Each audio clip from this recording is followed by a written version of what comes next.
लोग कहते हैं अपनों के आगे झुक जाना चाहिए, किंतु सच बात तो ये है जो अपने होते हैं वह कभी झुकने नहीं देते।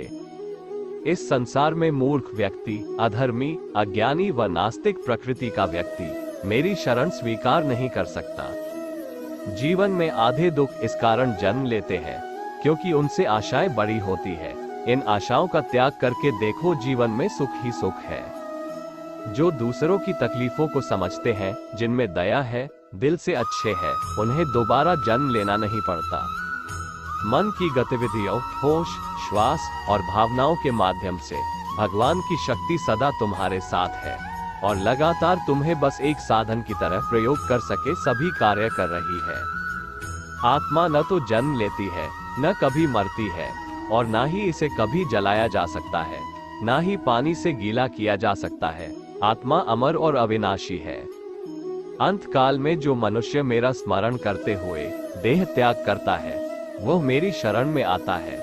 इसलिए मनुष्य को चाहिए कि अंत काल में मेरा चिंतन करे। प्रहलाद जैसा विश्वास हो, भीलनी जैसी आस हो, द्रौपदी जैसी पुकार हो, मीरा जैसा इंतजार हो तो कृष्ण को आना ही पड़ता है। जो मन को नियंत्रित नहीं करते, उनके लिए वो शत्रु के समान कार्य करता है। मान, अपमान, लाभ, हानि, खुश हो जाना या दुखी हो जाना, ये सब मन की शरारत है। लोग आपके अपमान के बारे में हमेशा बात करेंगे। सम्मानित व्यक्ति के लिए अपमान मृत्यु से भी बदतर है। मन अशांत है और उसे नियंत्रित करना कठिन है, लेकिन अभ्यास से इसे वश में किया जा सकता है। अगर तुम अपना कल्याण चाहते हो तो सभी उपदेशों, सभी धर्मों को छोड़कर मेरी शरण में आ जाओ, मैं तुम्हें मुक्ति प्रदान करूंगा।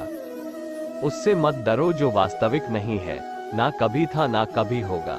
जो वास्तविक है वो हमेशा था और उसे कभी नष्ट नहीं किया जा सकता।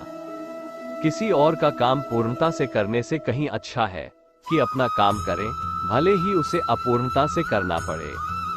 मोहग्रस्त होकर अपने कर्तव्य पथ से हट जाना मूर्खता है, क्योंकि इससे ना तो तुम्हें स्वर्ग की प्राप्ति होगी और ना ही तुम्हारी कीर्ति बढ़ेगी। ज्ञानी व्यक्ति को कर्म के प्रतिफल की अपेक्षा कर रहे अज्ञानी व्यक्ति के दिमाग को अस्थिर नहीं करना चाहिए।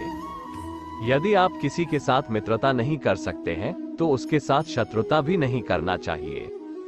मन अशांत हो तो उसे नियंत्रित करना कठिन है, लेकिन अभ्यास से इसे वश में किया जा सकता है। अमीर बनने के लिए एक एक क्षण संग्रह करना पड़ता है, किंतु अमर बनने के लिए एक एक कण बांटना पड़ता है।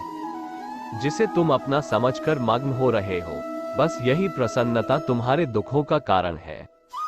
अमीर बनने के लिए एक एक क्षण संग्रह करना पड़ता है, किंतु अमर बनने के लिए एक एक कण बांटना पड़ता है। तुम उसके लिए शोक करते हो जो शोक करने के योग्य नहीं है और फिर भी ज्ञान की बातें करते हो। बुद्धिमान व्यक्ति ना जीवित और ना ही मृत व्यक्ति के लिए शोक करते हैं। कृष्ण ने दुष्टों को भी अपनी गलती सुधारने का मौका दिया है, क्योंकि वो किसी मनुष्य को नहीं उसके अंदर के बुराई को मारना चाहते थे। बुद्धिमान व्यक्ति को समाज कल्याण के लिए बिना आसक्ति के काम करना चाहिए। जीवन में समय चाहे जैसा भी हो, परिवार के साथ रहो। सुख हो तो बढ़ जाता है और दुख हो तो बढ़ जाता है। ज्ञानी व्यक्ति को कर्म के प्रतिफल की अपेक्षा कर रहे अज्ञानी व्यक्ति के दिमाग को अस्थिर नहीं करना चाहिए। एक बार माफ करके अच्छे बन जाओ, पर दोबारा उसी इंसान पर भरोसा करके बेवकूफ कभी ना बनो।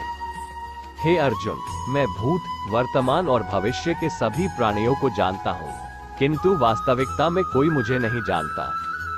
बहुत विनम्रता चाहिए रिश्तों को निभाने के लिए।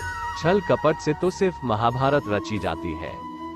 आपके कर्म ही आपकी पहचान है, वरना एक नाम के हजारों इंसान हैं। जो इस लोक में अपने काम की सफलता की कामना रखते हैं, वे देवताओं का पूजन करें। शब्द उतने ही बाहर निकालने चाहिए जिन्हें वापस भी लेना पड़े तो खुद को तकलीफ ना हो। वो जो इस ज्ञान में विश्वास नहीं रखते, मुझे प्राप्त किए बिना जन्म और मृत्यु के चक्र का अनुगमन करते हैं। जीवन में कभी भी किसी से अपनी तुलना मत कीजिए। आप जैसे हैं सर्वश्रेष्ठ है। जब वे अपने कार्य में आनंद खोज लेते हैं, तब वे पूर्णता प्राप्त करते हैं। जिंदगी में सब कुछ खत्म होना जैसा कुछ भी नहीं होता। हमेशा एक नई शुरुआत हमारा इंतजार कर रही होती है। यदि प्रेम का मतलब सिर्फ पा लेना होता तो हर हृदय में राधा कृष्ण का नाम नहीं होता। किसी की सूरत बदल गई, किसी की नियत बदल गई। जब से तूने पकड़ा मेरा हाथ राधे, मेरी तो किस्मत ही बदल गई।